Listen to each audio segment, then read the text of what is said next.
I see the live on it. There we go. I see it on your, let me see.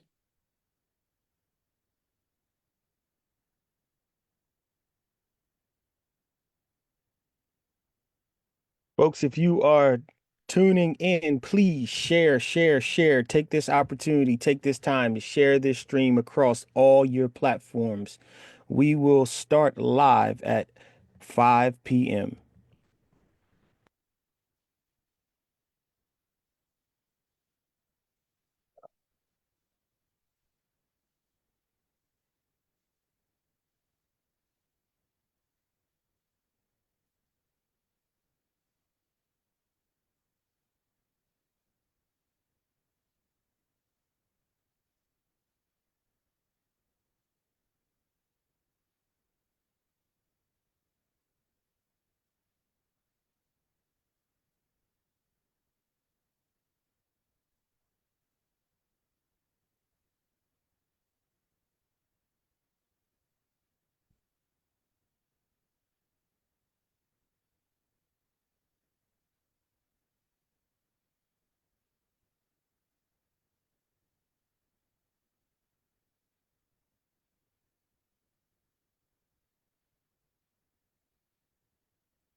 This chat up so I can see if anybody has a comment while we're on here. Absolutely, folks tuning in. Once we go live, this will be an interactive conversation. Please utilize the chat. If you have any questions, comments that you'd like for Dr. Savage and myself to address, Throw them in there, throw them in there.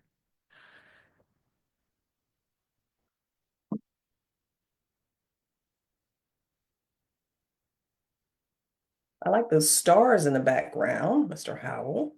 absolutely, this conversation is going to be out of space.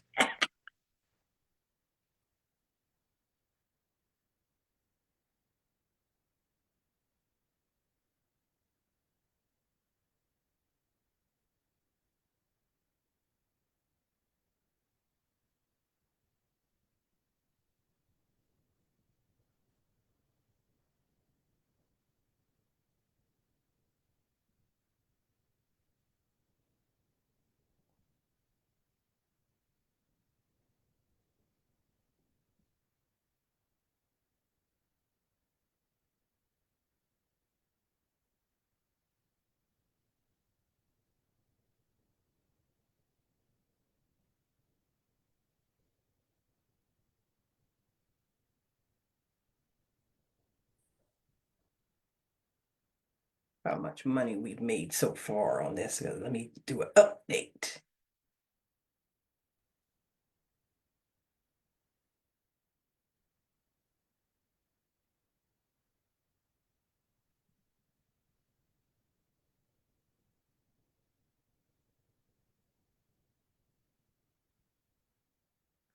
Folks tuning in, we will be live in just about 1 minute. Get your snack, get you something to drink. Lock in with us for a little bit.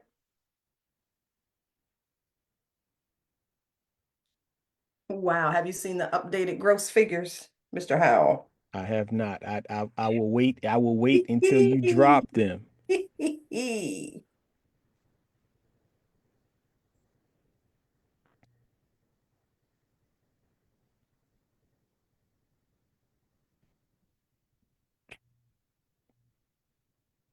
Also, if you would, once I take us away from the countdown screen, if you'll lead us into the conversation, that'd be great. Let me Sure, on the back end, just let me finish off a few of these little technical things. sure, sure. All right, 10 seconds.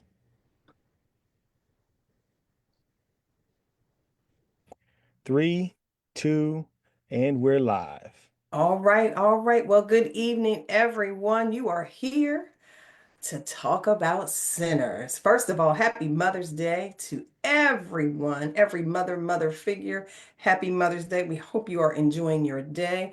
My name is Dara Savage. I am an associate principal at the Early College School at Delaware State University. And today, my friend Cliffvon Howell and I are going to be having a discussion. We have waited. We refused to text about it.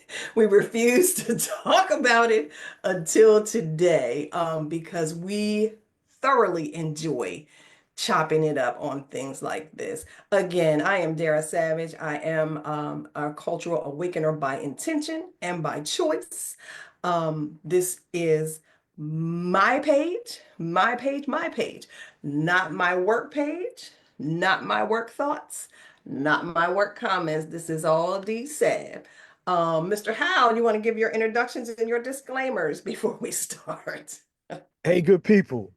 First and foremost, I enjoy these Sunday conversations. This is number four, Sunday conversation number I four think for so. us. Hmm. Um, you know, it's Mother's Day. So the fact that we are here and we are doing this today lets you know how important this is. I do need to put my disclaimer out there as well. This page, this space is strictly my personal page, is space. The thoughts, ideas expressed here are strictly those of Cliffvon Howell and Cliffvon Howell Consulting. I just want to say I am very qualified to paint some of the background stuff that is here. I am a professor of African American history. And I want to say this too. As much as this is our opinion, right? Because we are going to be providing our opinion, a breakdown of themes and things that we saw during the movie Sinners and things that you might not have picked up on. I will be spreading some very, very factual information and contextual information in regards to African American history. So let's not get any of this confused that Right, Dr. right, Sav and right, myself are taking liberties with certain things. right. Yes, this is an opinion based commentary, but it will be very factual as we speak Yes, to yes, the history of Africanoid people in this country. absolutely. Now I know everybody has probably seen different people's takes and thoughts and theories on different social media platforms. So we're gonna give you ours too, because ours is just a little bit different. Because we know just a few things. So ours is going to be a little bit different. So we want this to be an interactive session. If you're watching, you have something that you want to share, something you picked up, something you want to ask, what did this mean? I missed this. I heard somebody talk about this. Use the chat. We are watching. We will get to you, we promise. Let's jump in, Cliff. Let's go. Let's jump in. Hey, first and foremost, let's reward the very first person checking us out. We see you locked in there. Hello, good fellow. Hello, sir. Locked in. Thank you very much. Hey, themes. Let's start with themes, right? A Okay. lot of different themes. And look, there. And do you look, we told these folks 2 weeks ago. I'm We gonna give you did. 2 weeks. I'm gonna give you 2 weeks. We I did. wanted to jump on this immediately before a million other takes was out there. And then Hmm. also, let me tell you, black people, my chocolate brothers and sisters, some of y'all need to stop. Yeah. I sat Yeah. here and told folks, Yeah. Darren and I doing this in 2 weeks. I don't want to hear nothing. I don't want to hear no outside opinions. I don't want to hear nothing. Man, Joker's just dying. Just to Yes. tell me Yes. pieces, bits, and want to give it to me in morsels. I don't want it.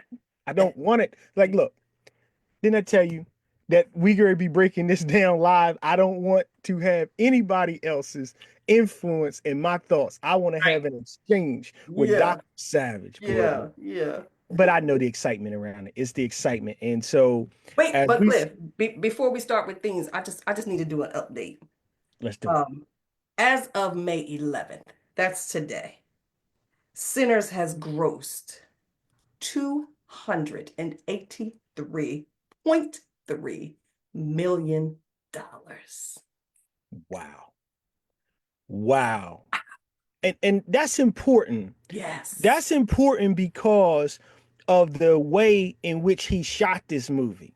A lot of these movies are being shot now using digital technology. And the Mm-hmm. digital technology, though the investment in the technology is more expensive, the actual production cost is a lot less because Right. they replace a lot of the set and a lot of the design stuff with digital creation. Mm-hmm. He filmed this with film With film. Yes. And real sets. Yes. in large format, and he filmed it Yeah. in large format too. So for those of you who have not seen it in large format, I have not seen it in I large haven't. format. Mm-mm. I It is my understanding that there the movie's the same, but there are some details in some scenes that you see better in large yeah. format, and Yeah. I think I might check it out in large format I if am. it's re-released in large format. Yeah, I am for sure. For sure. All right, themes. What you got? What you want to start with? Okay, so yeah, a lot of different themes. I thought the first theme that I pulled out was good and evil, Of course. Yeah, for right? sure. And For sure. we say of course, but if you break down what sin is Mm, in its most basic element, right? Sin is wrong, right? right. It is the opposite of good, which would Mm-hmm. be evil. It is the opposite of what is righteous or what is right.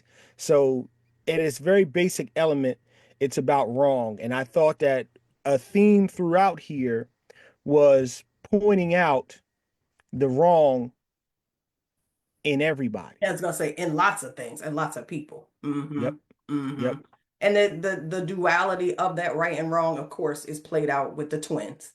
yep. That goes way back to ancient times as well. But the whole good and evil, that duality. And he shot it so masterfully that really Michael B. Jordan should get two nominations: leading actor and supporting actor, because that Joker was two different people. And to be able to play both of those parts, and even when they didn't, because if you've seen the movie, which I hope you all have, in the beginning they have on two different style hats, and their clothing, one is blue and one is red. But even as the film progressed, and because of the way he shot it, it wasn't always easy to tell what color because they took their hats off. You still knew who was who, by their actions, by their mannerisms, the way they spoke, even. You knew who was Smoke and who was Stack easily. So that duality, that good and evil, was crystal clear. But I love how it wasn't crystal clear with some characters too, and that was great. That was And to that point, it wasn't always crystal clear within Smoke and Stack. And when we're talking about Smoke and mm-hmm, Stack, we're talking about the characters played by Michael B. Jordan. Michael B. Jordan played two twins. mm-hmm. And the twins' actual name, Stack's actual name was Elias Moore, Right. and Smoke's actual name was Elijah Moore. Elijah. Mm-hmm. And to the point, Dr. Savage, about it wasn't always clear when it came to the death of their father. Yeah. You know, it was short into the movie. We were probably only into the movie 15 minutes or so Mm-hmm. Mm-hmm. before they visited, or the very first symbolism and discussion about the death of the twins' father. Right. And from that very moment, we find out that who was responsible for the death of their father. If we were picking between the two twins, right? Stack was the more rowdy, Right. rambunctious, Mm-hmm. ready to get to it. Mm-hmm. Smoke more, Very thoughtful. thoughtful, but that's not their father's demise came at Right. the result of Smoke taking him out. But you It's, know what? Smoke was a protector yes, all throughout the movie. yes, yes, Protector. No, I mean, in every instance, he was yes. always thinking forward and looking out, for people. So when they said it, I was like, ooh, he did it. But then as the movie went on, I'm like, okay. So, and then there was a reference. It said, Stack asked Sammy, "Did your daddy beat you?" That's right. And he said, not so much, but he did, but not so much. But that's how I knew, okay. So their father must have been very abusive, and Oh, Smoke was protecting Stack, even back absolutely. then. Even back. Absolutely.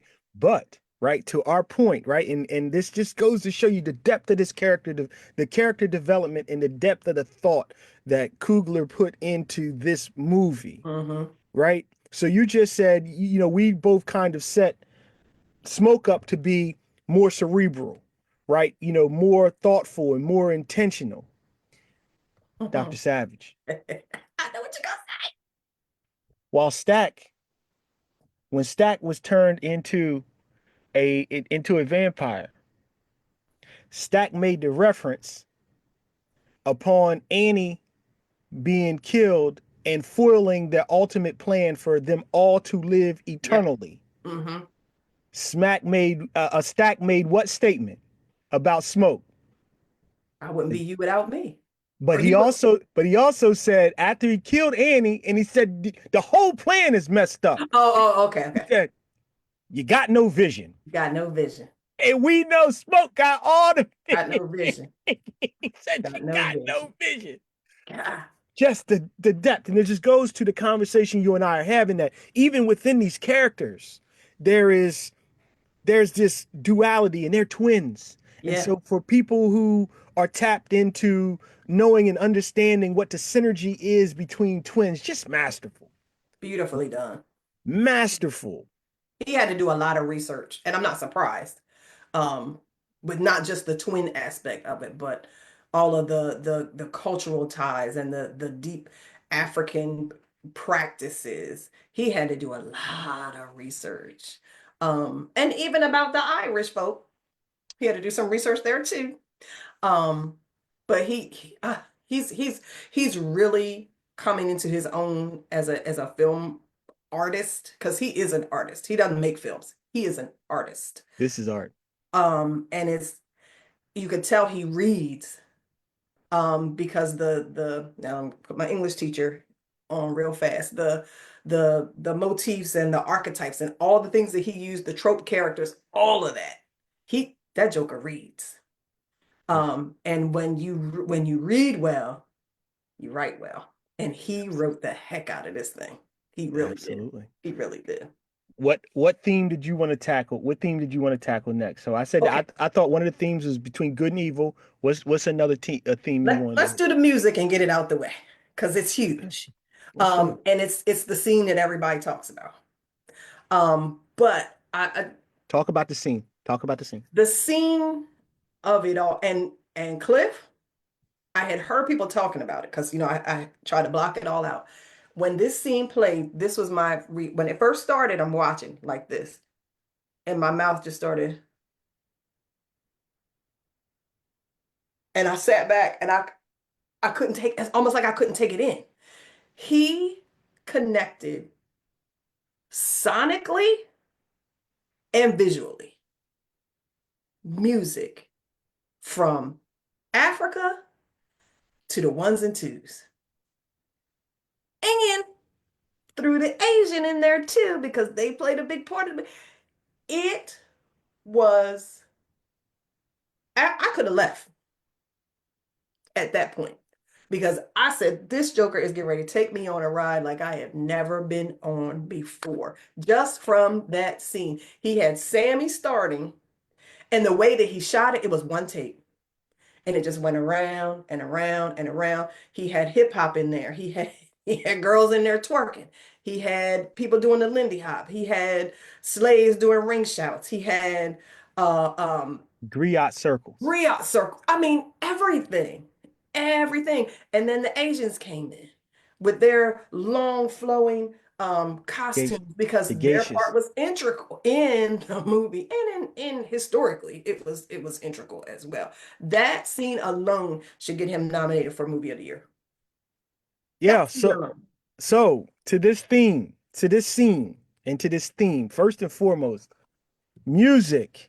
The Hmm. infusion of music. I tell students at the crown jewel of the mid-Atlantic, if you want the quintessential African experience through education, there Mm-hmm. are three courses you must take. You must take African American history, you must take African American literature, Mm-hmm. and you must take African American music. Absolutely. Because between the three, the thread in the history of Africanoid people is thoroughly woven. Mm-hmm. These people were so intelligent and so advanced because of the attempted cultural washing of ancient Africa that by the time the Europeans contacted ancient Africans and began what we would call the Black or the African Holocaust, Mm-hmm. Atlantic slave trade, these people knew our history could not be kept in one location ever again. And Correct. so it's kept three different ways. Take any period of time, people.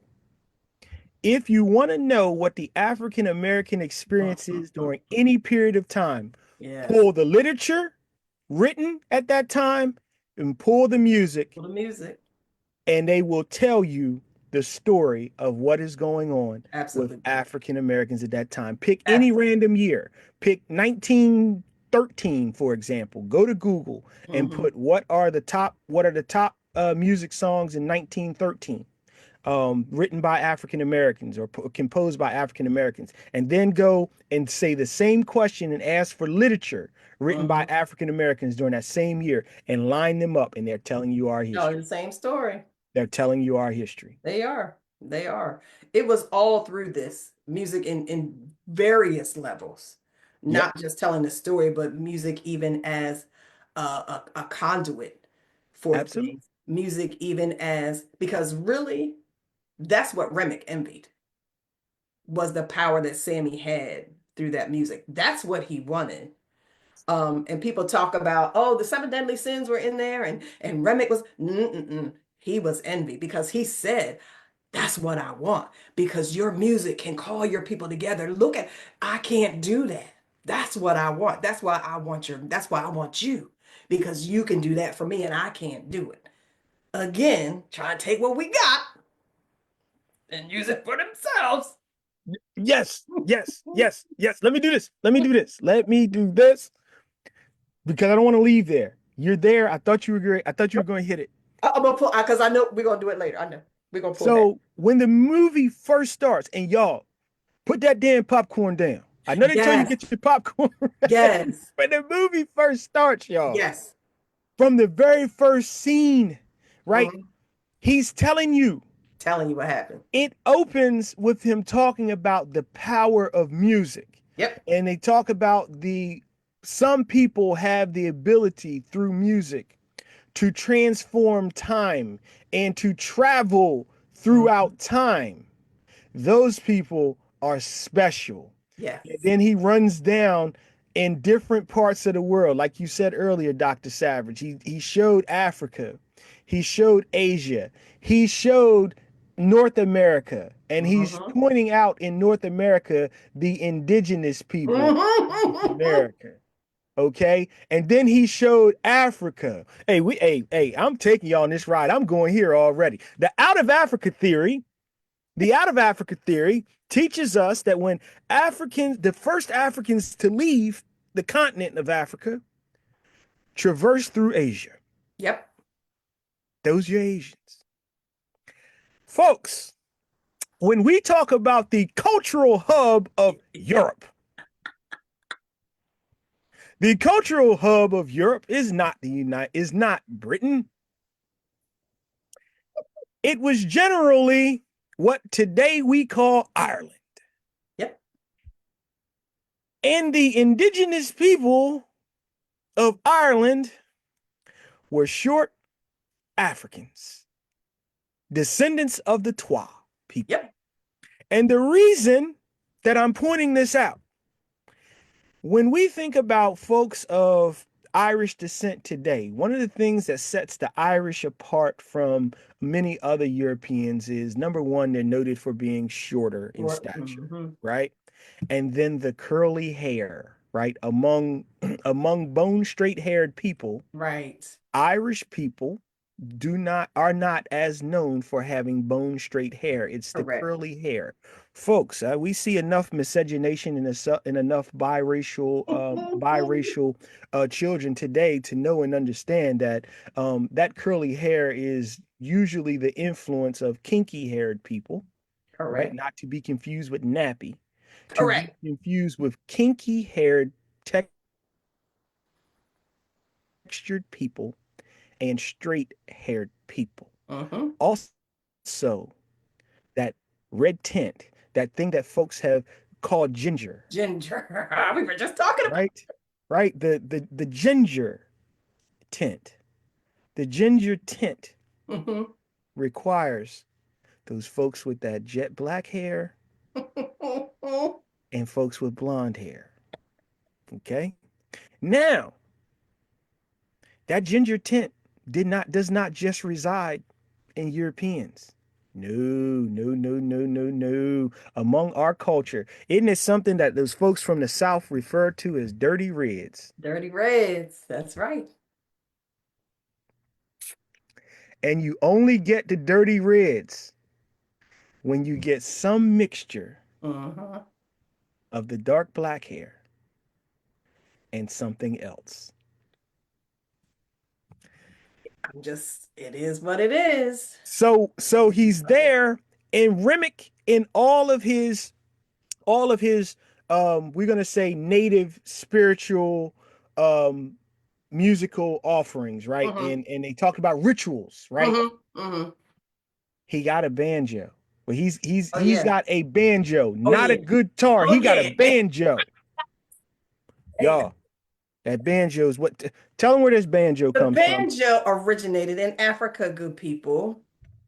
It is not something that the bluegrass folks came up with. They actually took it from us and they twisted it and massaged it so that you might think that is something that they came up with for their style of music, but they took that from us and took the style of music we were playing with it and took it as their own. That's ours. Sorry, you can't have it. That's ours. If there's any musical art form, and I'm gonna say this for the people in the back, if there's any musical art form that involves the utilization of the banjo or its offspring, the Mm-hmm. guitar, that music is of African people. Yep, And it came to the Americas through the African Holocaust. it did. That's how it came here. And he was masterful with placing this Irish culture because the Irish are the most cultured of Europeans. Yes, They're the yes, most cultured. they are. So our Irish brothers and sisters who have endured the slurs and the tropes Mm-hmm. Mm-hmm. about their existence know and understand that part of that is because of the cultural presence that you have in Europe, Correct. right? Mm-hmm. We too we too experience the same. That's All right. right. Now, in these Americas, these overseers on these plantations, what these overseers on these plantations were But they were Irish. ah, They were Irish. which put them in close proximity to those Africans in bondage, Yes. Oh, yes. right? Yes. Because they were not viewed by the other Europeans as the same. Correct. And even if not to make this a history lesson, but y'all got to understand, y'all got a history lesson in a film. Yes, You they did. came to see a film, Yes. you got a history lesson. Yes. You just didn't understand it. Understand it. Okay? And Remick was discussing some of this in the fight scene at the end, which Mm-hmm. to me Mm-hmm. was reminiscent of a baptism, Oh, yeah, for sure. right? For sure. And when Sammy is reciting the Lord's Prayer as a way to protect him from the ultimate evil of Right. this devil, Mm-hmm. Remick recites and finishes the Lord's Prayer for him and tells him that is the tongue and the language that was used when they took Against my them. father's That's land. right. That's right. I despised the people, but I appreciated the tongue. Yep. Yep. I just sat back in my seat and he said it. This And, is and, nuts. and And I said, wow. I said, because you know what? I had some people after I saw it and before I saw it say, I'm not going to watch the movie. I'm not going to watch it. I'm sanctified, whatever. I'm praise not the going to Lord. watch it. Right. Mhm. Listen, because I was at church this morning. I You're mean, not going, you're not going to watch the movie because the title is Sinners. well, here's the thing. Sometimes some Black Christians forget where they came from. That's one. Mhm. They also really have difficulty accepting the reality of African traditions. Because when we got here, those words were used to control us, to make us think that everything we came from was wrong and was evil. But I'm telling you right now, if there are women on here watching right now, how many of you will put your pocketbook on the floor? Probably none of you, because my grandmama always said, that is not in scripture, that is hoodoo. Oh, you just smacked me. How many of us have heard, may not have done it, but may have heard, if you're sweeping the floor and you sweep somebody's feet by accident, your grandmama always told you, spit on the broom. That's not in scripture either. I'm not saying it's right. I'm not saying it's wrong. I'm just telling you what it is. And that character of Annie was so masterfully written because typically when we see a plus size dark skinned woman, our mind immediately goes to Mammy, but not in this one. And I collect Mammies. So let me get that straight. I collect them for a whole nother set of reasons we can talk about on another show. But our folk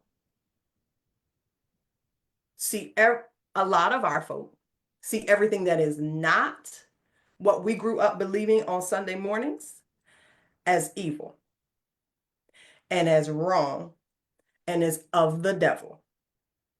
When in reality, that's what we came here with. And our mind was turned to think that that was wrong. I'm not saying that Christianity is wrong. I am not saying that. But what I'm saying is that may not be as wrong as what you think, because some of it you probably still do. You said hoodoo. You said hoodoo, and I knew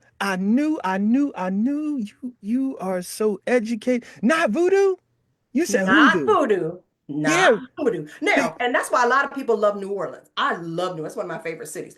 That's voodoo, but there's hoodoo in New Orleans too.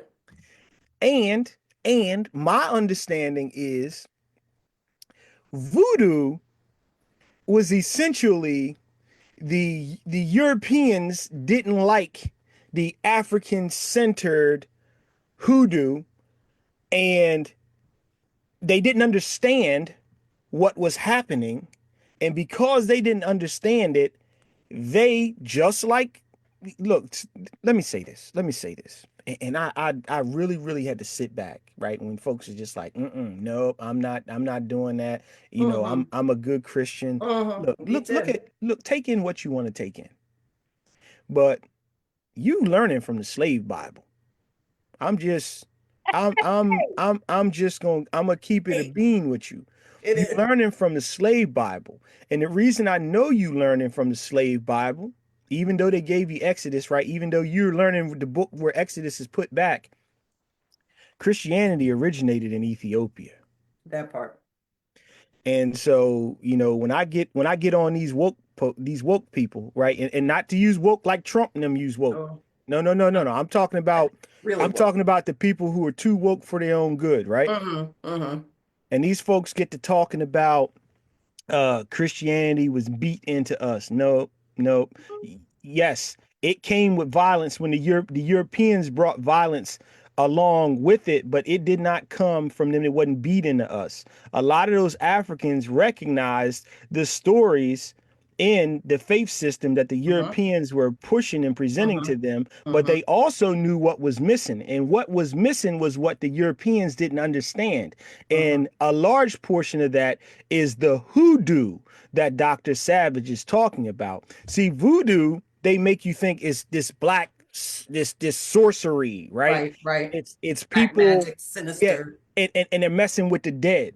But if you paid attention to Annie Mm, and you paid attention to Annie's interaction with dead people, yes. Annie could not wake up the dead and could not move the dead. Annie could explain souls and how souls moved, how souls could be trapped, and how souls could be released. She could not do anything with the dead, correct? Now, isn't it crazy that she was the first and only one who said, "We ain't dealing with no Hank. I know what this is. I've heard about it. I ain't never seen it. These are vampires." She's the only one who knew. And when she started, like they say when E.H. Hutton talks, everybody listens. When she started talking, and she talking to Cornbread, like, why you gotta be invited in? And when she cocked her head to the side, Smoke was like, well, yeah, why? and Everybody my stand up. and my boy Slim said you've been in and out of here all night. Oh, you, but they respected it. They respected it because they didn't know. But when they figured out she knew, she was the only one that knew how to fight them. She was the only one that said, we got to get garlic. We got to do this. We got to do. They didn't know. She did. And Ryan Coogler did a great job at, again, that duality of what we think is the Christian religion and hoodoo. How, and when Smoke first got there and went to the grave, first of all, going back to, he got white flowers, whole another symbol. But the fact that when he got there, he knew exactly where to go because the grave was marked, had a handprint of the baby, had a bottle of milk, had a marker, and he put the flowers down. Look at the position of the grave. Look at the position of the grave. The head is facing the east. The head is facing the east. That's African. And we still do that. Yes.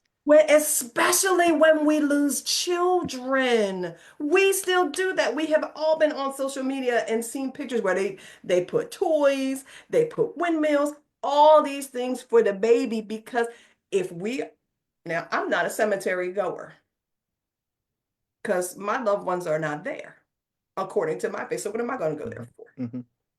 But if you're putting toys, you're putting flowers, you're doing that's because you're remembering the person and honoring the person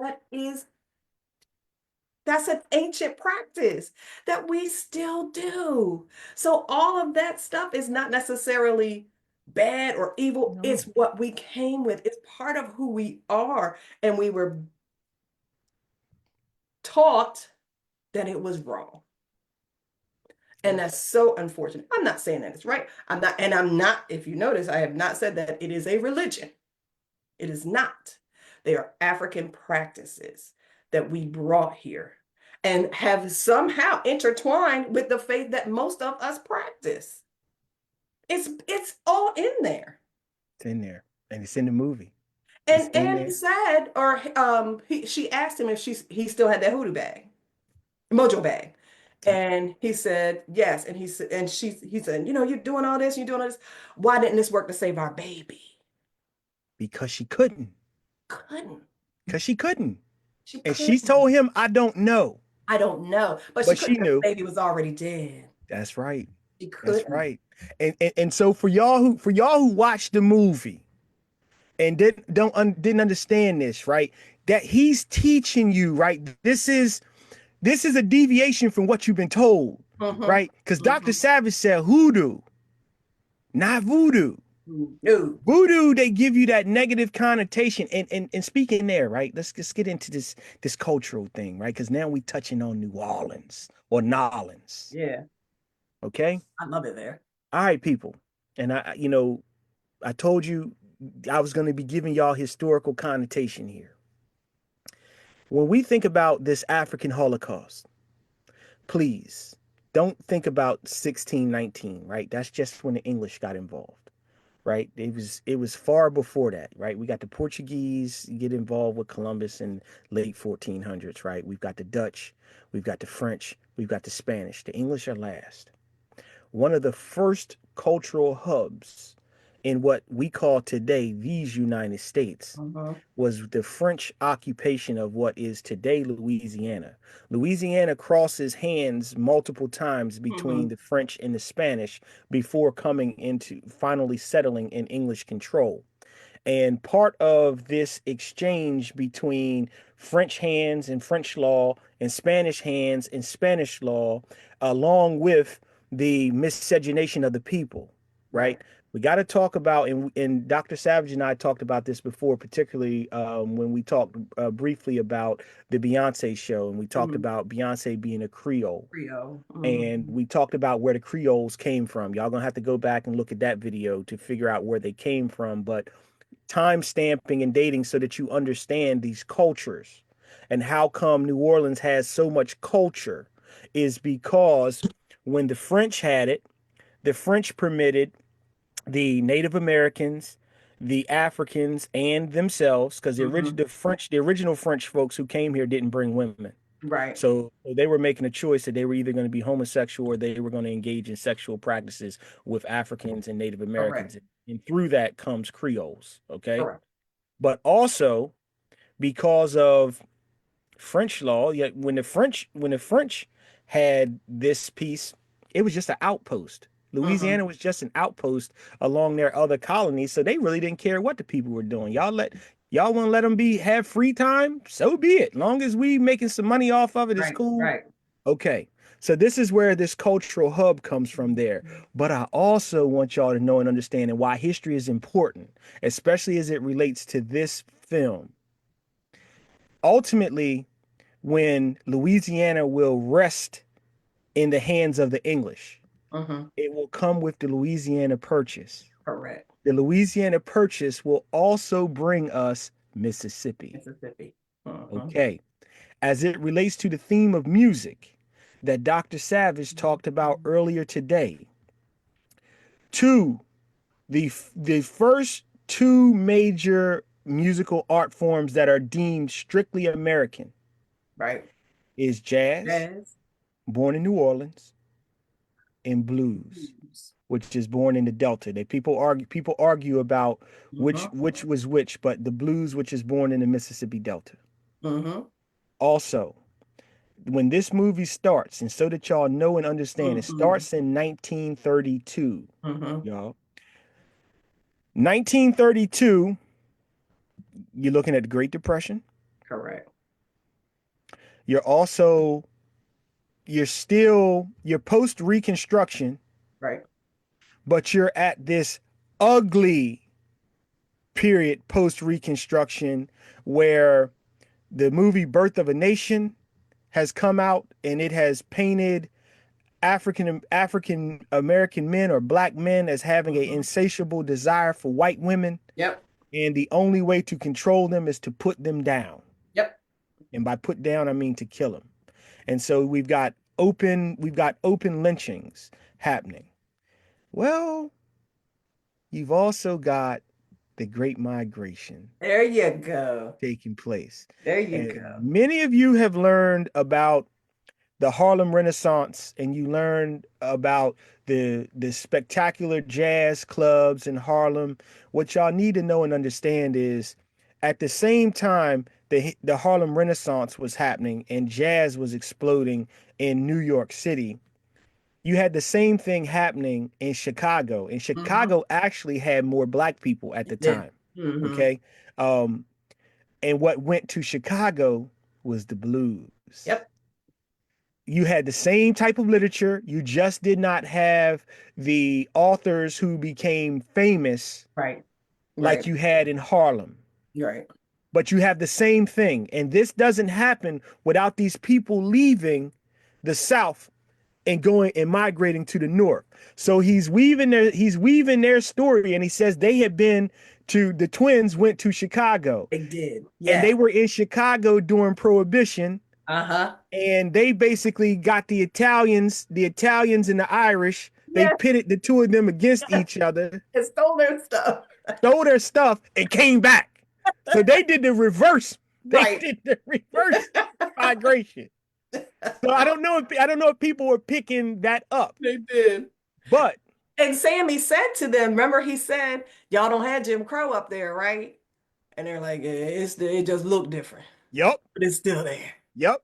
Said Mm-hmm. just look different. Mm-hmm. Okay. Now, because y'all, it's history there, and they keep referring to Smoke as a soldier. Yes. Smoke would have had to have been a soldier of World War One. He's too Correct. young to have been a soldier in the Mm-hmm. Spanish American War, and World War II had not taken place yet.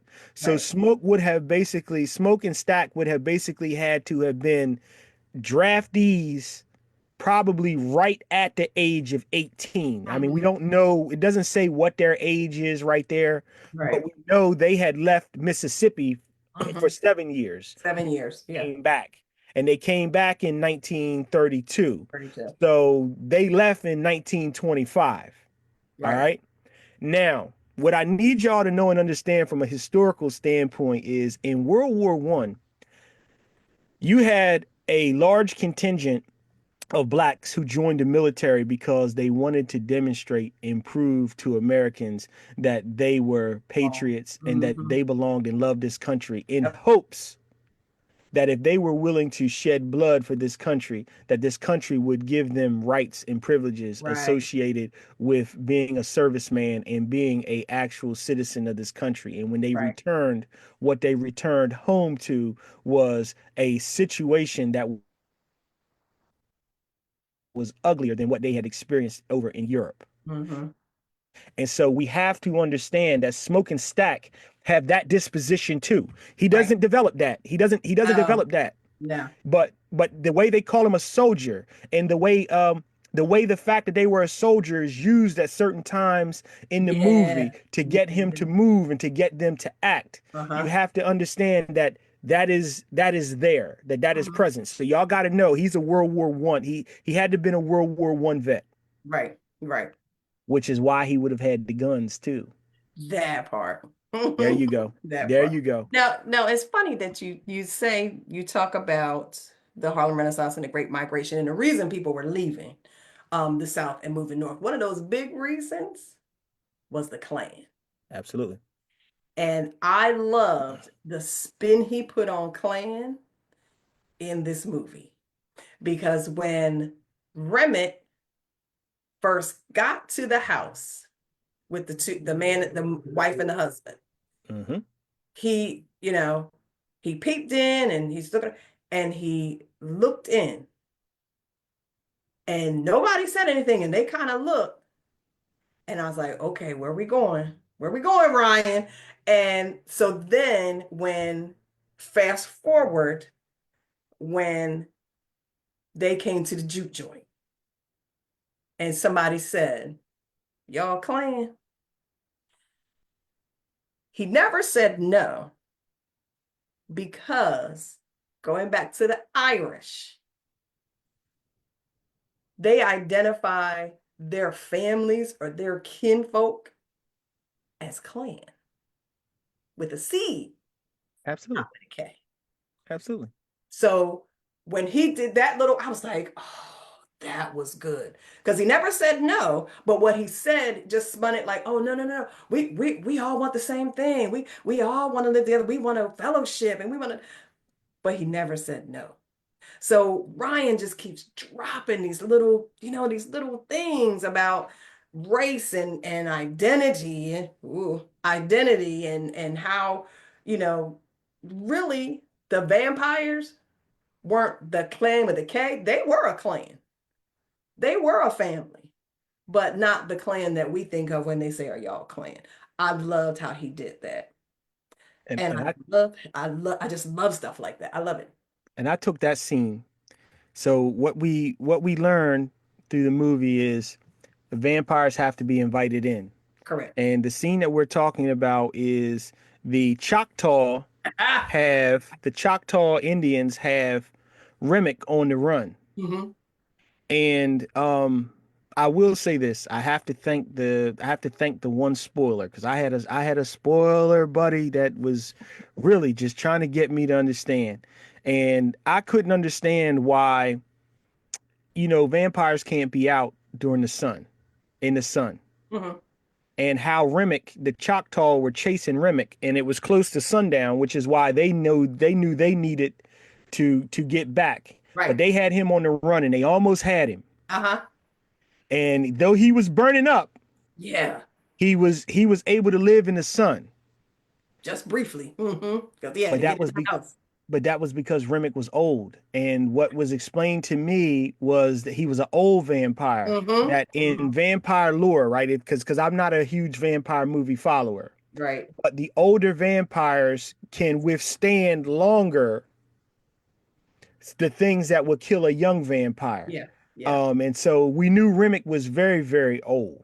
And Hmm. so that's why he was able to do that. But in terms of having to be invited in, he saw that clan robe and he knew the way to get into that house would be to appeal to Yep. the hate in these people. Hmm. And he told them people, the Indians are after Got me. me. They were after me.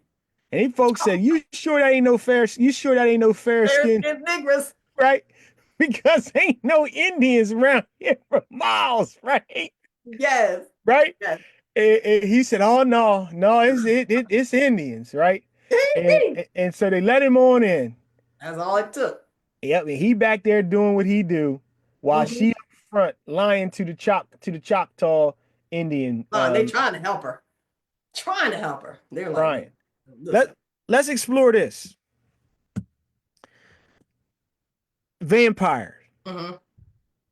First and foremost, I couldn't understand why this was classified as a horror film. I couldn't, because it wasn't scary. No, it wasn't scary. And then it hit me. You're not thinking deeply enough. Classifying this as a horror film could potentially do two things. It brings out the cult horror film followers because it's a different demographic, It is. right? Hmm. It could bring those folks out, but then also thinking about it on a more on a deeper plane. This was a horror film for some people. For some folks, If you showed up thinking you just gonna see a horror film and you picking up on some of what he's putting down, this is scary. yeah, yeah, it should have been.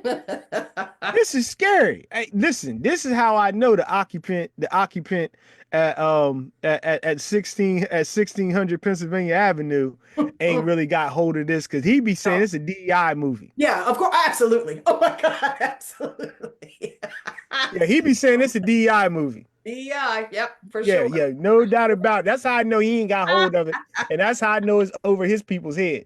Yeah, for Right? It sure. might not be now, right? That's all Right right. now, yeah, but so the vampire thing, vampires, bloodsuckers, right? I know right where you're going. Yes. Culture robbers. Yes. Cultural vampirism. Yes. Yes. Yep, Yes. yep. Remick said it. He Got to said it. got to be invited in. Hip hop, What? hip hop. You ready? You ready? Because I'm ready. I'm not just gonna beat hip hop. Come on with it. I need you to think about my man, the great Paul Robeson. Just keep him in the back of your head for a second. Jazz. Yes. Jazz took off not because it was popular in the United States and during the Harlem Renaissance. That's not what caused jazz to take off. It exploded in Right. America during the Harlem Renaissance. But jazz took off during World War One when those black soldiers were over in Europe and they were playing the music, and the European soldiers could Yep. not get the music. Yep. And when the black soldiers left and came back, those Europeans wanted the music so bad that they were willing to purchase record companies to record it so that they could distribute it in Europe. Got And it. we allowed them to do it. And the reason I asked Dr. Savage to keep my man Paul Robeson in the back of your mind is because Paul Robeson saw this. You did. And when Paul Robeson saw this, Paul Robeson told black people, go away from jazz. Yep. Of course, it was starting to make black people money. So then, And yeah. they said, "The hell with him. He rich. Who is he Right. to tell? Who is he to tell us to Yep. go away from Trying to get this this? point. He rich. Right. No, this making us money. This is what we gonna do." Uh-huh. My Uh-huh. man Cornbread said, "Be your own people. Be your man and be your own people. Be your own Your own people." people. He tried to, Paul Robinson tried to tell us, He did. He did. but I'm showing you the layers and the depth there, right? So many. So many. Yeah, and so that's the horror film thing. Did you have the same question, like why was this a horror film? I did because I almost didn't go see it. Now I don't mind a vampire in Brooklyn, I think is one of the funniest movies. But I don't mind vampire movies and the vampire lore and all the things, but it was just something about this. I almost didn't go see it. Um, but then after I saw it, I'm like, well, this wasn't scary at all. And I'm driving, actually, on my way to an event that you hosted right after I saw the movie. And thinking, why in the world was this horror? See, because it wasn't scary to me. To me, got it. Got it. That's why, because it's not scary to me, but the folks who control the money in Hollywood, they were scared. Yeah. Okay, so we're gonna call this a horror movie, even though it wasn't. We're gonna call it that, because And, just so that and so I do a little our research.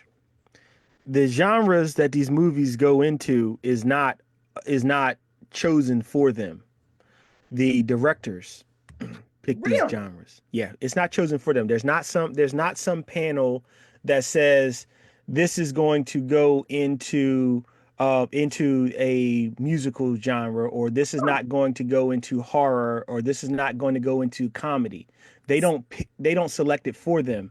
What happens is when they submit the film, right, Mhm, for rating and whatnot, they're mhm. asked what genre or category does this go to, and then that's also important for them too for their awards, right? Which so they're very thoughtful about which genres they select because these are going to be the categories that they go into when it comes award season too. So So you he mean to selected that. tell me that Ryan Coogler chose horror as the genre intentionally? Someone associated with that That's brilliant. someone associated with that film. That's That's brilliant. what I said. That's what I said. That's That what I is said. brilliant. That's what I said. Yep. Wow. Yep. Yeah, Wow. that's so if you and I set out to make if you and I set out to make a I don't know, I just say a documentary, Uh-huh. and the folks looking at the film thought that this was a comedy. They don't get to choose that this is a comedy. Huh. No. Mm-mm. Nope. Something associated with the studio Okay, I'm gonna have to dig um into that one. make makes made the declaration of what genre this went. Hmm. So yeah, interesting, right? Very. Um, so so there's that piece. Let's get into you talked about Annie. Yeah. Annie being a full figured and a voluptuous, dark skinned Chocolate lady. Yeah. You're woman looking for the opposite. and the love interest of Smoke. Right. Then you have the opposite twin. You've got Stack, and Stack has this he has this love interest of Mary. Yes. And Mary is an octoroon. Yes, she is. And I'll get into that in a second. But Mary's an octoroon, and Mary looks like a white woman. And I Mm, love the way she does. Ryan, the way he set this all Set up. it up, man. You He got set it up. they're down, they're in Clarksdale, they're in At the the station. yeah, at the station. And folks, the station is it's like a cultural hub, right? Hmm. Because people who don't plan to stay in Clarksdale, they come riding through these towns, and this is where they could get a taste of that culture, which is Right. why Right. why That's why Slim Slim was performing. Yeah. was performing there. Well, when we first see Mary, Mary spots Stack Right. and Sammy on the platform, Hmm. and she's just staring at Stack. Hmm. And Sammy takes note of this white woman Right. staring at his cousin, Hmm. and he says to his cousin, "It's a white woman staring at you." Now this was very important, and I hope y'all picked up Yes. on this. Yes. The first thing Stack said to him, and this goes to the point, right? The duality in these characters, because Stack was a protector too. Yeah. The first thing he said to young Sammy, to his younger cousin, was, "Don't look at that white woman." Hmm. Right? When he told him it's a white woman looking at you, staring at you, and Hmm. he said, "Don't," they both had their back turned. He said, "Don't look at that white woman." Right. Right? But Stack had already seen it. He knew it was Mary. He did. He did. He saw her for a split second. Hmm. Y'all, there's something known as reckless eyeballing, which is what Emmett Till was ultimately lynched for. Yep. Yeah, y'all heard the story that he whistled, but the actual Jim Crow black code that they used to execute that lynching on him was something called reckless eyeballing, Mm-hmm. which is Eyeball also him, boy. Hmm. why they would tell black men to look at the ground, black people to look at the ground when a white person, you don't look them in their eyes, Hmm. because the actual thing is reckless eyeballing. So he is telling his young cousin, don't look at that white woman because we Right. don't want you to get caught up with reckless eyeballing, Correct. Correct. right? But then she proceeds Mhm. to go in on Stack. She did. She did. And look, it was her choice of words, the Mm. colorful language that she used, in the manner by which she put those words together, But let you know. and it left young Sammy confused, because Yeah, dude. Sammy's like, "I'm looking at a white woman, but That that don't sound like one. that don't sound like no white woman." Right? The way What? she Look, and as we would say, well, she cussed him. oh yeah, she She gave it to him. cussed him. Yeah, she gave it to him. And so look, it left Sammy so confused. Sammy seen the woman later, and Sammy asked, his first question to Mary is, "What are What you?" are you? Mhm. What are Sammy was still confused. you? Like, look, I see what I'm seeing, but I know that ain't what I heard. That is not what I heard. Right. And And the fact that she could just breathe, well, not breathe in there because they stopped her for a second till they realized who she was, but she was very comfortable in the Black community. She felt very at home because in the she was Black at home. community. And what I loved about that relationship they had with Mary when I think she had been drinking and she said, "My mama died and y'all didn't even send her any flowers."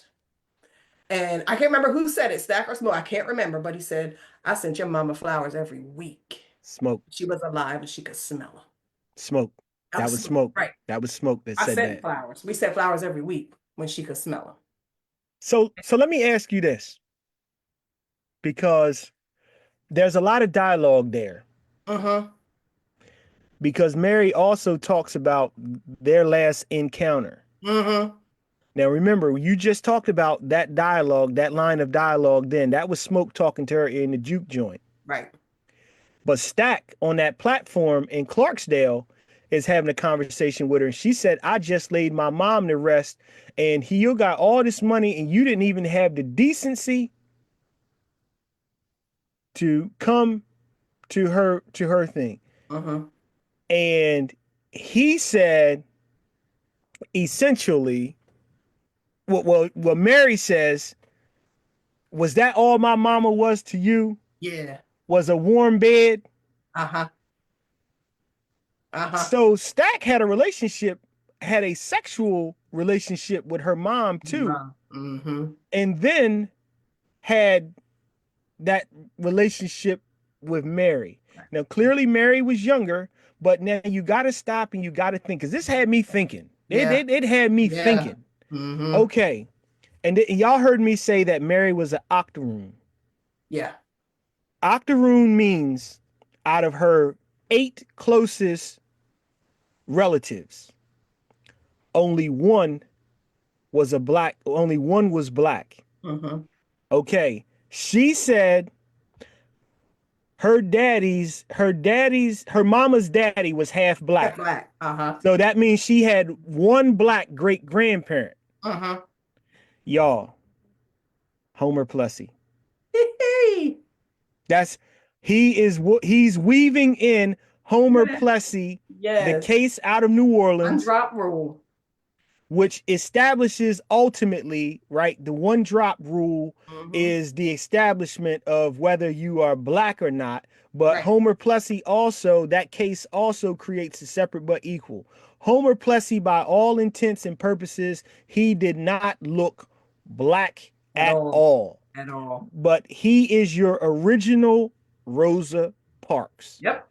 He Sure was. challenges the streetcar segregation policy, and basically, he told the folks that a black person was going to be riding the streetcar. And the Right. black people, I mean, the white police officers went to look for who would dare defy this Yep. separate but equal doctrine. And they went looking for him, but he was the very first person to get off the streetcar. So he got off the streetcar and he's watching them look for this black man who Right. was supposedly riding the train. And when everyone else got off the train and the police officers started talking trash about, yeah, nobody would be that stupid Mm-hmm. to try this, and he taps him on the shoulder and says, "Are you looking for a black man that's riding a streetcar?" And they say yes, and he said, "He is I, and I am I am him." him. Yep. And they locked his black ass up. Well, they asked him how could it be, and he told them who his great grandfather was, and then there's the person in town who's responsible for knowing who the Mm-hmm. blacks are and who the whites were, and they verified that that was a black person. They locked his ass up, You did. and that becomes the legal test and challenge to segregation. And we know the case upholds segregation. They say separate but equal, But as equal. long as there were equal accommodations, that they allowed it to Keep happen. them apart. Keep them over So, there. so Mary and her passing, and you already said she was very comfortable among black people Yes. at home At home. Mm-hmm. because Stack in them set her up. And I'm Yep. assuming I'm assuming it was Stack and her mom. They Yes. set her up somewhere else because we don't know where she lived. Yes. And where she lives, she's married to a white Right man. man. And they Yes. chose the white man. Because if you listen to what Stack You says, did. and she says, I didn't want none of that. Mm-hmm. She says, I didn't want none of that. But that was because Stack knew how dangerous Yes. it would be for her looking the way she looked Yep. in Mississippi, wanting what she wanted.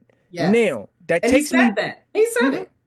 But it takes me back, and I'm wondering about this relationship with her mom, Mm-hmm. because her daddy would have had to have been white too, in order for her to be this way. So her mom is a quadroon, Yeah. okay? Now, what type of relationship could her mom have had with these two black twins? Because they said her mom, after Smoking Stack's mom died, She took him in she like her took them own. in and practically nursed them, they said. Yes, yes, yes. What kind of relationship could a white woman have had in the South with clearly black children Black children. who had a daddy who was known as a hellraiser in town? Yeah, yeah. What kind of relationship could she have had that would have been socially acceptable? And the only thing I can come up with is the apprentice system. Yes, yes. The apprentice system born out of Maryland, out Yep. of out of the They work with her. state Yes. of Maryland. They had to work for her, which was why Stack didn't give a damn about not. I mean, not Stack, which is why Smoke didn't give a damn about not coming to that funeral. Right. Right. Now, and this is me speculating because the story It doesn't.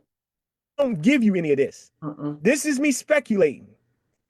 Was Ryan Coogler, was he trying to give us the see? There's this notion, and during the slavery period, there's this notion that only these white slave masters were ravaging these black women, right?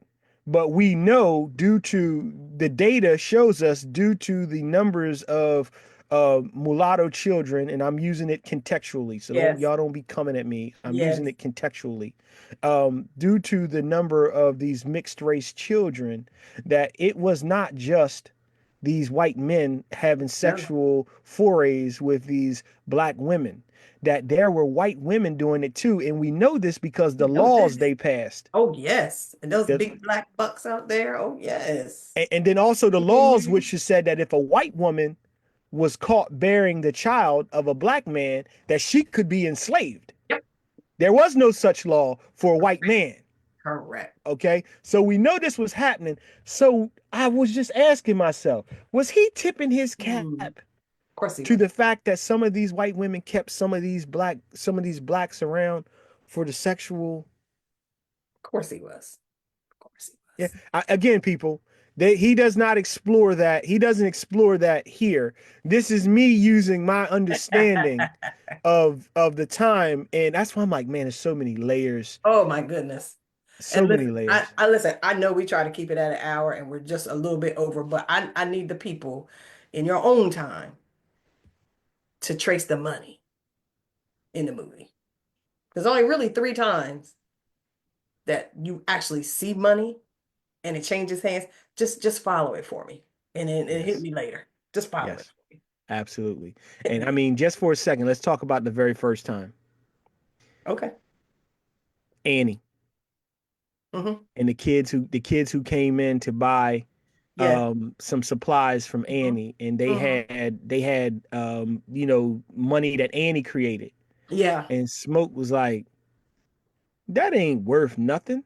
Right. Here, this is real money. And she wouldn't take his Wouldn't money. take She it. said that's blood money. He said all money, blood money. And she said she wouldn't take his money. Nope. She wouldn't take it. Mm-mm. And then to your point, right? Because we do want these people to look at the other instances, because they do show you the deal with the exchange and the money in the club Yep. and Remick, Mm-hmm. Mm-hmm. right? Just follow the money. All Follow the right. money.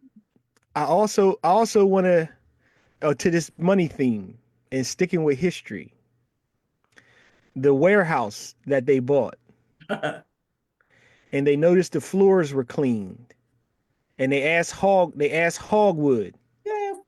y'all clean these floors, what was here before? And Hogwood doesn't answer, but Hogwood is essentially, he starts telling them, the more I talk to y'all, the more I'm feeling like y'all ain't trying to buy. Right. Right? You Mm-hmm. ready? Mm-hmm. Y'all, he's tipping his cap to the slaughterhouse cases Yes. in Yes. the late Yes. 1880s, the slaughterhouse cases. And y'all, Yes. I'm saying what these cases are. I want y'all to go back and I want you to Google these Mm-hmm. things that I'm talking about.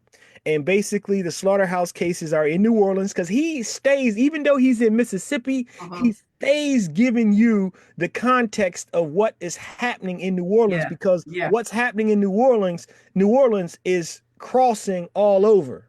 Yep. Now, just kind of just jumping the scene here because I see my former supervisor from Baltimore. Notice whenever we talk about like pieces and their time stamped, right? And they Yeah. talk about the cultural hubs of places like New Orleans and Mississippi. There is a place for those of you who are from the mid-Atlantic. There is a place that is just as culturally rich and that is quintessential to our experience that is less talked about. Maybe you folks here that's got ancestors who are from the Eastern Shore of Maryland, but Baltimore. Baltimore is the mid-Atlantic cultural Yeah, hub in for the sure. same way that New Orleans was the cultural hub that they're using for this. If folks took the time Mm-hmm. and talked about entrepreneurs, Shoot. black entrepreneurialism as we largely understand it Mm-hmm. from the colonial period comes out of Baltimore. But Yeah. that's I digress. But I saw Dr. Toll's terrain there. But I want to say this: the slaughterhouse cases, look them up. Yes. That's what the whole setup around the warehouse. That's Mm-hmm. what that's about. Mm-hmm. Mm-hmm. It's How about the we get money, this so much in here, man. but it's more than the money, It's more than the money. right? More than the money. Okay. So y'all, it's a horror film.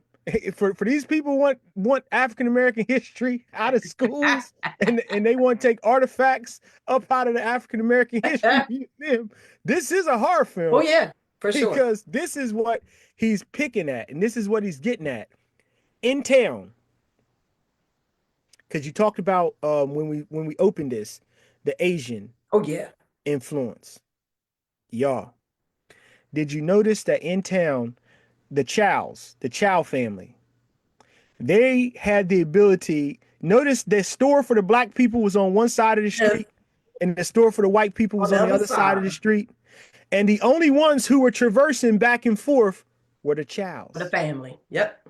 the Asians, Mm-hmm. right? Mama, Daddy wants you. And then he went across to the other side. Yep.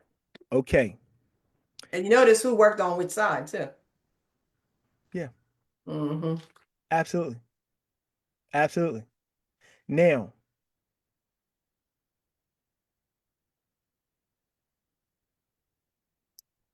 I'm just, I'm just. This is such a critical moment. Smoke walks in. Smoke sees Lisa. Smoke Mm-hmm. knows who Lisa is. Lisa don't know. Right. Lisa does know who Smoke is from a can of paint, right? Right.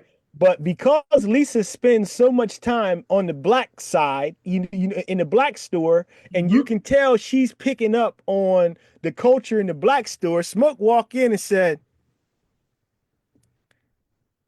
"Are you little Lisa? Are you little Lisa?" She don't Uh-huh. even look at him. Says guilty as charged. Right? Yep. He didn't He look come up. he come back with that flavor. Guilty as charged. And he said, "Is your daddy here?"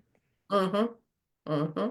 And then Bo comes out the back. And soon as Bo comes out, Bo knew that they went up north to do something for a score. Let's just say that for a score. Absolutely. Absolutely. And then he tells him, "It ain't the score the way you think, but we Right. scored." So we And scored. Bo from that very moment is like, "Okay, Mm-hmm. What y'all okay, what's up?" doing? Yeah, he got the order form, but he like, "What's up?" Now, Bo tells Lisa when they need the sign done, right? Go get your mama. Mm-hmm. And Lisa don't ask no question. Lisa Nope. don't ask no question. She Mm-mm. shoots straight across that street and Mm-hmm. go get her mom. And the grandparents are over there. Yeah. Because I don't know if you picked that up. The So. grandparents are over there Mm-hmm. in the store because when the mom comes back, that's who's tending the store. Mm-hmm. The grandparents. Mm-hmm. Look, that little girl, well, she's a teenager. I'm not talking about Lisa. I'm talking about the little black teenager Oh that yeah, in the car. that's Yeah. that Stack told. First of all, he taught her a business lesson, Absolutely. right? Absolutely. You negotiate everything. Everything. And that's important because at that period of time, and this goes to when you were talking about currency, Mm-hmm. what Coogler is showing you is what caused black people to be risks for exploitation is Sure. because largely they were using a bartering system. And when Mm-hmm. they weren't using a bartering system, they were using a currency system where the white plantation owner issued these promissory notes. Right. Right. Okay. Right. And the way it was set up was to keep uneducated people who most of them could not read and write. You Mm-hmm. know, a lot of them could count because that's one thing Right. I point Oh out yeah. to people. It's a Mm-hmm. lot of people who cannot read and write who can They count can very count well. for sure. They could count, right? But they just couldn't read and write very well.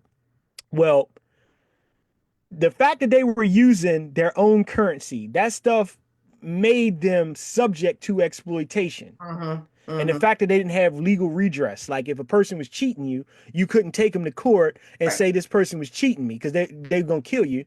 Right. If you won the case, they was gonna lynch you afterwards anyway. After. So right. Okay, Mm-hmm. but he's teaching her to negotiate because in the post-slavery world, in the Reconstruction world, they had the ability to negotiate their work Mm-hmm. contracts, right? And I'm Mm-hmm. like, he's Mm-hmm. giving this to you, y'all. Giving it. He's showing you. And Giving it to she, you. that girl, that teenage girl, picked up on Just that like quick. that. She was like, "Yep, got it." Mm-hmm. Now, like I chuckled at the development of her character, and it's just a very small role, right? He gave Very. her Mm-hmm. he taught her the lesson about negotiating, and he Mm-hmm. gave her one job. Said, if anybody come around here, You lay lay on on this this horn, horn. Mm-hmm. right? She laid on the horn. They out back trying to rob the truck. He come out, he does what he does, Mm-hmm. and the dude gonna say, "Oh, if I know, hey man, I didn't know it was you." She cussed him and said, You lie. I told you it was him. "I told you." I told you. And, Hey. and the thing that got me too is he shot at the other dude because he shot the one guy in the butt, and then Yeah, the other yeah. dude is over there. He's unwounded at the time, and he shot that joker in the knee. And he said he shot him because I can't afford you walking around saying that you almost robbed Almost. the smokestack twins. Okay, just just a humorous piece, but the That was development, funny. right? The layers to it, right? Because he gave you something Sure. funny. That's Yeah. funny. Was not funny, and he went back on his Black history teaching Uh-huh. moment when Smoke told Sammy, "This gonna be your last night in a juke joint. Oh yeah. It's Yeah. gonna be your because Sammy He felt that thing. and so it's another theme that when we was laying out the themes, another theme was about freedom. They Yeah. all were trying to be free of something. Mm-hmm. Every one of Mm-hmm. them was trying to be free of something. Sammy wanted to be free of that plantation. Yep. Remember, he identified himself as preacher boy, Preacher boy. Mm-hmm. son of the preacher Mm-hmm. on the sunflower plantation. Yep. Mm-hmm. This is in 1932, y'all. Yep. This 1932, not 1865, not 1875, 85, not 1905, not 1915. This Yep. 1932. And he had to get his quota before he could go. Correct. His Mm-hmm. daddy is probably, knowing what we knew about the Reconstruction African Americans, many of them went right back to work on the same Same plantation they was plantation. enslaved on. Mm-hmm. So his daddy was probably born and raised on that very Yep. plantation. Yep. Okay? Just Mm-hmm. put just putting that there. But the lesson too, when he told him that this gonna be your last night in a juke joint, you going somewhere and you gonna do better, Do better. right? That's And right. he told him, go to Mound Bayou. Mm-hmm. Y'all, Mound Bayou is a real place. Mound Bayou is a settlement that was established by African Americans right after the Civil War. And they were African Americans who said, I ain't going back and working on the Right. plantation for the Right. same person that enslaved my people. Mm-hmm. I'm going to Mm-hmm. carve out a space for myself. Yep. What made Mound Bayou and other places like it very successful, and this is masterful too. What made it very successful is because, and you can pick up on this, there was a concept of for us by us. And he said it. Yeah, he did. He said it. He said for us and by us. Y'all, Yep. that's FUBU. Yeah, he did. Y'all thinking about the 1990s clothing brand, but the 1990s clothing brand was inspired by one Marcus Garvey. Right. One Marcus Garvey, Right. who in 1932 is incarcerated in the Hmm. United States for essentially establishing a concept and an ideal that black people outside of Africa, if you're not going to go back to Africa, we will create Africa Africa. wherever Right. we exist. We Yep. will do everything for us Us by and us. We by will us. control everything that we consume. And Hmm. if we control everything that we consume, the money will never leave our community and you will enrich your neighbor and your neighbor will become wealthy as they're serving you. You're right, providing you the goods, needs, and services for Yep. you, and that caused black communities to explode. If I've ever taught your kids, because some folks on here know I've taught some of these people here as kids. Hmm. If I've ever taught your kids, they will tell you I speak on Black Wall Street for about 3 minutes. And I tell them right up front, when we go through the syllabus, I tell them right up front, I will talk about Black Wall Street. I will not talk about Black Wall Street for an extended period of time because it negates that there were Black Wall Streets all Every. throughout the Hmm. country. Hmm. And what made them successful is this concept of FUBU, Yeah. and that is Marcus Garvey. That is Marcus Garvey, who single handedly influenced more black civil rights leaders that you Yeah. know about than any other individual. Yep. I'm telling y'all, Yep. y'all have to pay, come to my class and I'll break it down for you. But I'm telling you, he did. Yeah. Yeah. But that was a tip of the cap. If you It look at the was. year, that's a tip of the cap to Marcus Garvey. I said, man, he I'm telling cooking. you, He he's a cooking. reader. He's cooking. He's cooking. And y'all, I'm trying to tell you, it's just a masterful. The It is. it's a piece of art. It's masterful. It is art. It is art. I said it before. He's not a filmmaker. He is an artist. And what I want to make sure we do is because people sometimes who are so smart and so genius at what they do, sometimes they're not received. Well, that genius is not received or recognized in his time. I think about Basquiat. It wasn't recognized in his time when he could see it. I want to make sure that Ryan Coogler knows. And I know he hears people, and I know he's got his ear to the ground with social media and stuff, but he did that. And there are so many things that I would just love to sit and talk to him about, was this really this, or what were you thinking with this? And I mean, did you intentionally have the same flowers that Smoke put on the grave in Annie's hair when she was had on all white and was breastfeeding the baby? Stuff like that. I mean, did he do it on purpose? Was it an accident? Was it, he is so smart and You ready? so visibly or visually genius. All right, look, y'all. Light this chat up. Inflammatory statement alert. Uh-oh. Inflammatory statement alert. You ready, Dr. Sav? I'm ready. Centers greater than symbol color purple. Woo. Sit on it. Sit on it for a second. I'm gonna say it again. Centers greater than symbol the color purple. Now I'm going to explain. This is just my opinion. The color purple was outstanding. It was Absolutely. based off of the book, right? Mhm. Sinners is an original piece.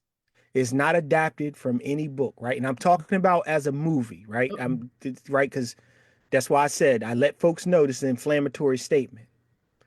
Okay. It is very much the things that Color Purple painted for us and showed us, which was very true to form. Sure, Very sure. true to Very form. historically accurate.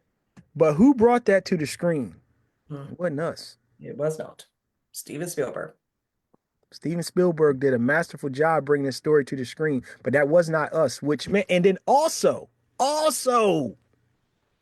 Steven Spielberg got a lot of credit on Color Purple, but 40 Acres and a Mule did production on They that. did. They did. Yep. Okay? This is Coogler, true and true. By himself. Well, not by himself, And, but I mean original. and you ready? You ready? Color Purple ends in 1929, don't it? It's like 19, just like Yeah, somewhere around there. 1923. Mm-hmm. He picked up in 1932. Yep. Yep. Shake. Come on now. He did. Come on now. He And did. why did he stop in 1992? 1992. All right, you hip hop heads, 1992. right? You ready? You hip hop heads. Many of us deem the 1990s to be Oh, the golden era in hip hop. for sure. Many of us do, right? Doesn't matter if you're in your 50s starting to look at 60 or if you are in your 40s getting close to 50, right? Mm-hmm. We're not talking about these millennials, right? Because it's a different thing. But the argument that the people who are in your 40s looking at 50 and the folks that were in their 50s, the argument they began to make about hip hop was hip hop started changing And it's when the money 92. came into it. That's Mm-hmm. 92, y'all. That's Mm-hmm. that's Puffy. And listen, Yeah. this ain't that conversation about Right. what people do in their personal lives. This is about the music. This is about the art. Mm-hmm. Okay. They said that's when it started to change, right? But Mm-hmm. if you think about Puffy and other producers at the time, they said we are lifting the music. We are giving it life Yeah. again with the sampling, right? Because we're Yeah. gonna just Yeah. take it there. They Yeah. said that when hip hop became the heavy sampling, it was even changing from when Sugar Hill Gang and Curtis Blow, the Furious Five, like all of them and what they were doing with it. Mm-hmm. And then hip hop has always been about the rhythm and poetry, which is Yeah. rap. But what makes hip hop is also the culture The that comes culture. with it, the Mm-hmm. dance, right? And the tagging and all that stuff. Mm-hmm. The commercialization of Yeah. hip hop is Yeah. 1992. 92. And Mm-hmm. 1992 is where he's stopping. Right. When he's having the conversation, when Stack comes in looking for Sammy, Yeah. Yeah. and he pays the doorman. Uh-huh. Remember the doorman said there's somebody out here. I told him he's closed. They said they know you closed, but he gave us a couple stacks to Mm-hmm. be able to come in and talk to you. And he knew right then. He knew. Okay. He knew. Mm-hmm. First and foremost, Sammy's then aged now, Yes. right? Yep. But Stack and Mary are young Yeah, they are. Got his Coogee sweater on. Yeah. still. They they're the same age. His clothing is different, but they're the same age of when Remick turned Yep. them into vampires. Yep. That scene revealed something I had missed. Stack tells Sammy, I bet you think I came here to kill you. Because Sammy is at peace. Absolutely. And Sammy doesn't say anything one way or the other. But Stack said, nah, I promised. I promise. I promised my brother. Mm-hmm. I'll let you live out your life. And he smelled him Mm-hmm. and said, you ain't got long left. Yep. Any of y'all hung around, if y'all in your 50s, 60s, I'm close to 50, right? If y'all hung around your grandparents, because these are the folks that's got them grandparents that was the great migrators that came from the Yeah. South. Yeah. Yeah. They sometimes talked about stuff like you could smell death on people, Yes, sir. right? And Mm-hmm. they said things too, like when a person had been really sick for a while, and then a person, they just kind of got better and then just died. Mm-hmm. How many of y'all heard that? Well, they say you get better before you die. Yep. right? And Yep. it's like, but these things, y'all, going back to the point earlier in this conversation, when we was talking about hoodoo and Mm-hmm. these culture, Mm-hmm. these customs that came with our people, that they brought with them. These are things that come from that. These are all these old sayings, but Absolutely. this is what they talking about. He said he smelled them, say, yeah, You got you ain't long got left. you ain't got long left, right? Mm-hmm. Mm-hmm. But that also pointed something out. I thought I thought the smoke killed Stack. He No, didn't. He didn't. He was in position to kill him, he was. but he didn't. Now, I say that's why the juke joint was locked because he locked him in there so that he would not be in the daylight Hmm. to save him. Hmm. That's what I say. When he was shooting up the Klan and all the things at the end, I think that he locked him in there. Okay. I kind of thought that the reason the juke joint was locked was to force the Klansmen to be outside and to be strategically positioned so that smoke could kill him, right? Mm, Because had they been able to go inside the juke joint, they could have took refuge. But that is a aspect that I did not think about. because just think about it though, if they went in, then he could have turned them. And that would have been even worse if you had Klansmen as vampire. You know what I'm saying? Mm-hmm. That's just my take. I mean, and that's the Yeah. great thing about a movie like this. You can have your take, I can have mine, and we can talk about it and chop it up and keep it moving. Mm-hmm. Oh, absolutely. Just I mean, that's just enlightenment. Hmm. You giving me a different angle. I didn't think about that. That could absolutely it makes sense to me. Hmm. Hmm. Also, on this theme of good and evil, right? That everyone that you think is evil Hmm. might not be as evil as you think. Yeah.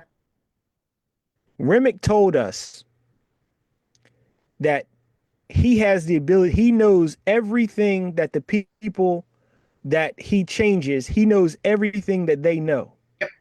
And he told them, oh, you are always going to die. Hmm. Hmm. He said that, and I can't remember the character's name, but you talked about the white man and the white woman, the Yeah. Klansman. Yeah. But he said that's Hog. He said that's Hog. He said that's Hogworth's nephew, Hmm. Hmm. and he's letting him know then they was gonna kill They're y'all gonna kill y'all anyway. anyway. Hmm. He's here trying to offer them eternal life, right? And Right. they're rejecting it, and he's trying to appeal to them why this life is This what is we need, better. Right. right? This is better because I know everything. And then look, we've been at this for an hour and a half, and it's Oh Mother's my Day, gosh. and I'm gonna get you off, but there's so much more we could do. But I Oh want to my say God. this: if y'all didn't stay to the very end, Mm. and I mean the very end, And not the first right? end. Right, not the first ending, because some of y'all saw. Yeah, a spoiler alert, but I already told y'all had 2 weeks, so I'm not remorseful for nothing Got I'm to. talking about now. Yeah, if y'all saw the scene in Perline's, Yeah. right, that's the name of the bar, and Hmm. Sammy named Hmm. that bar after Perline. Yeah, he And did. listen, I can relate on some level. Y'all just y'all don't judge me. Stop, stop, stop. No, no, no. I'm just saying y'all don't judge me. I can relate on some level to my influences who had come from the South, Hmm. and when I was a teenager had conversations with me about interacting in dealing with females. Hmm. Hmm. And I mean it's just it I, I can certainly relate. I'll just say that in terms of things that I Yeah. learned from Yeah. my individuals who I looked up to who Yeah. were part Yeah. of the great migration who came from the South. Okay. Man, that Joker, he's teaching them that resonated with me a bit there. But also the packaging, right? Him telling him, and this is why y'all need to stay to the very end. Hmm. In the very end, they showed Sammy in the church, Yeah. but Sammy was singing This Little Light of Mine. Yeah. That's what summons Remick to the area because they told you in the very opening scene of the movie, Mm-hmm. some people have the ability to use music to move through time. Yep. And the song that Sammy was singing in the car when they picked up Delta Slim and they was headed to the Yeah. juke joint and he was Yeah. talking about time traveling. Yeah. Yeah. Like I said, when they was explaining people who have the ability, the few people who have the ability to move through time with the music, Mm-hmm. Pearline was one of them too. She was. Pearline was one of them. Mm-hmm. And I think Sammy knew because Sammy didn't know her. He said, "You a singer." The singer, right? Uh-huh. Right? Because Mm-hmm. I was thinking maybe she went to the church at one point Right. in time, but Right. no. Sammy didn't know her, but he knew through their music who was. And then I want to say this. So that's what summons Remick to the area. Yeah. Okay. Delta Slim, Oh, my man. y'all, Delta Slim was a griot. Yes. Absolutely. Y'all have griots around Absolutely. y'all. Black people, That scene in the car. yep. Y'all have Mm. y'all have griots around y'all, and y'all need to look up what a griot is. Yes. GRIOT. Yes. Look up what a griot is. Y'all have griots around. You got griots in your family. It's usually the people who tell the colorful stories, right? And you be like, Mm-hmm. ah, is he putting something on it? You know what I mean? Is he putting a little something on it? Yep. They Yep. are all around you. That is something that has come with us Yes. from the griots. And this is why he was when he was using the music, right? Mm-hmm. From the griots and music has been a quintessential part of our existence. When I said everyone in this movie was trying to be free of something from the time they took us from the motherland and brought us here, it has been a quest for freedom, And, right? and Sammy said it. He said, I was free. I was free when I was playing. I was free. He said And so Smoke said it too. I mean Stack said it too. When Sammy asked when he said I wake up paralyzed it. Mm-hmm. at least once a week thinking about that night. Do Yep. you think of the same thing? And Stack says he thinks about his brother. He says the last time he seen a sunrise, and Mm-hmm. he said until that night, for one day, I We was free. Yep. I was free. Yep. Annie was free Mm-hmm. because Annie was back with Like with their their son, baby. Mm-hmm. okay? And Smoke joined, you right? Smoke joined her eventually, but Annie Mm-hmm. was free. Delta Slim was free And because he sacrificed himself. Oh my gosh. He said they're gonna because have to go through me to get to you. And because the sacrificed himself because he knew. but Griot sacrificed themselves for the preservation of the culture. For the preservation of the culture. They sacrificed themselves Yes. for the Yes. preservation of the culture. Mm-mm-mm. Right? So when y'all got that crazy cousin, that crazy aunt, that crazy uncle, and I'm talking about the one that just turns up at events, right? The one that turns up at events and the ones who y'all can't wait to hear them stories. Yep. That those are modern Yeah, griots. they are. And y'all, hip hop, so gospel music. Y'all know gospel, and then I'm gonna walk us out of here on this. The evolution of music, and this is gonna tie it up because this has been about music and is a Mm-hmm. history and a horror film based around music and the power and influence of music. The Negro spirituals in them fields Mm. turned into gospel music. Mm-hmm. And from gospel music came folk music Mm-hmm. and came folk, jazz, and blues. We already talked to you about jazz and blues and where they went, but they came from gospel music. Yep. Gospel music came straight from the Negro spirituals. In them fields, right? They forbid them from having drums. Yes. White folks forbid them from having drums because white people believe that drums had the ability for them to communicate and to Yes. vibrate Yes. on the signals of the drums. And because there was constant slave revolts, Mm-hmm. they didn't want anything that brought these black folks Together. additional power. So the drum is absent. Right. The banjo is not. Mm-hmm. Okay. Mm-hmm. Spoken word, right? You're getting a lot of spoken word stuff, y'all. Now, Civil War happens. Right.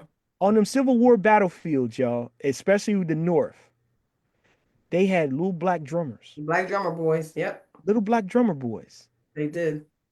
What signifies so when jazz moved into hip hop, when hip hop, you get R&B that's coming off of jazz and blues, because it's rhythm and blues, right? So you got the emergence there. What is the signature of hip hop? The drums It's the rhythm. and the rhythm. It's the rhythm. Y'all, that's our time. Mm. We could talk about this, and there's a lot we left on the plate. Oh my So gosh. There's a lot so of me still on the moons. absolutely, it's a lot we left on the plate. I'm taking a look at the chat. If y'all got something y'all want to drop in the chat real quick and listen. We see the comments. I saw here Tawine Gibson talked about the fact that when we're talking about lynching and reckless eyeballing, that her dad's uncle was lynched for that very reason. Wow. Her uncle's father was lynched for that very reason, reckless eyeballing, and people don't know that that's a real A real thing, thing. reckless eyeballing. Mm-hmm.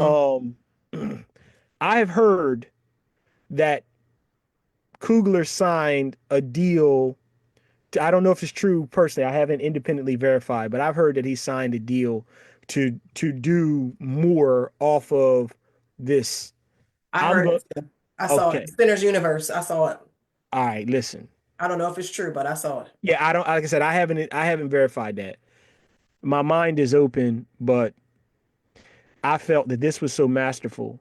You You can't leave it alone. leave it It's like alone. Color Purple, Yep. and I don't count that musical what they did with Color Purple. No, I no, don't no, no. count. I don't count that. You never mess with Color Purple. She never went in and tried to tell us the rest. She didn't come back with a second book and try to Mm-mm. tell us Mm-mm. what became of Sealy's kids and all that. Nope. He left it there. Leave it alone. I feel like this piece, you can leave this piece alone. Leave it alone. I agree. Leave it alone. Look. My sister-in-law says we should do a part two because I know y'all got so much more to say. And We and do. just and just like we're saying about this movie, they should not touch it again.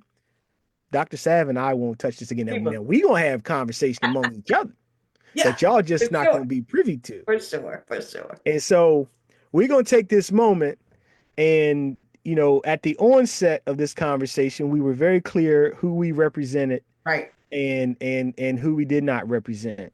I'm gonna go back and I'm gonna say this, y'all.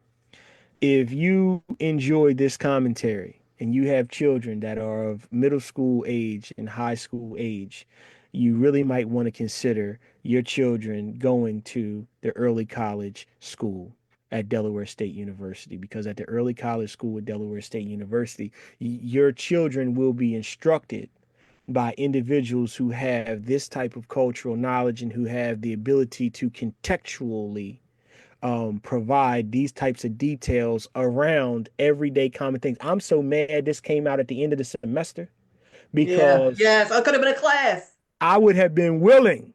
Mm. I would have been willing to attend with my students. And y'all have seen me. I've done, and I might do that. I have done Zooms before with former students, and we talked about current Mm-hmm. issues based on things that I've taught them. Mm-hmm. I might have to do that with this. And then I also want to say this too, self plug. It's summertime. I do guided tours of the African American Yes. History I Museum. was gonna plug you, but you're doing it yourself. Okay.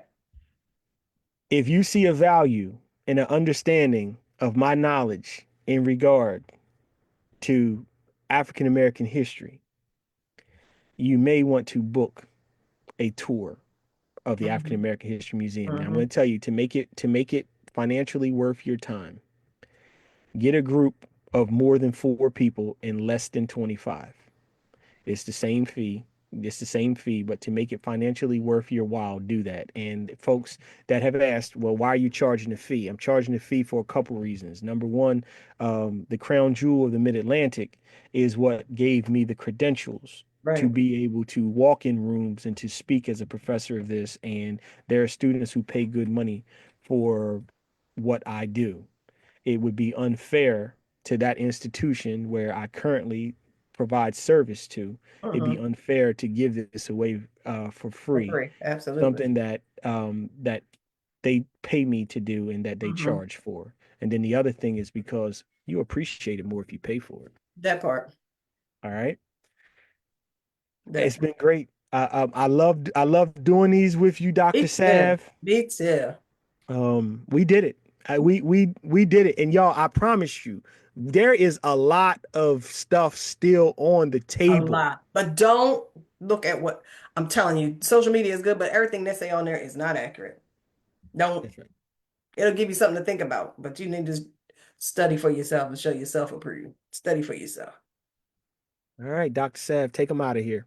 All right, listen, it's been real. Again, happy Mother's Day to everyone. I'm going to go see it again. Um, I'm going to take my daughter with me. She was, you know, scaredy cat like I was. But she's heard me talk about it. I'm going to take her. My nephew wants to see it again. I'm going to convince my sister. She's a scaredy cat too.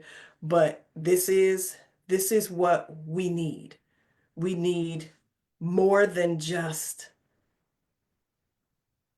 the bad stories told, more than just the trauma told on film. Color Purple was great. There's a lot of trauma in Color Purple, but it was true. We need all aspects of our story. We're not all superheroes, we're not all Black Panther, but we got to get to the real too. The real has to be presented in a way that people can digest it and understand it because this is part of American history. So we have to make sure that all those parts are represented in a fashion like this. That's entertaining and informative. It's edutainment. So with that, I will say good evening, Mr. Howell. It's been a pleasure as always. And y'all, if you have more to share, you can definitely hit us both up. You can continue on the thread with the live, and we'll hit you back. Good night, everybody. Good night.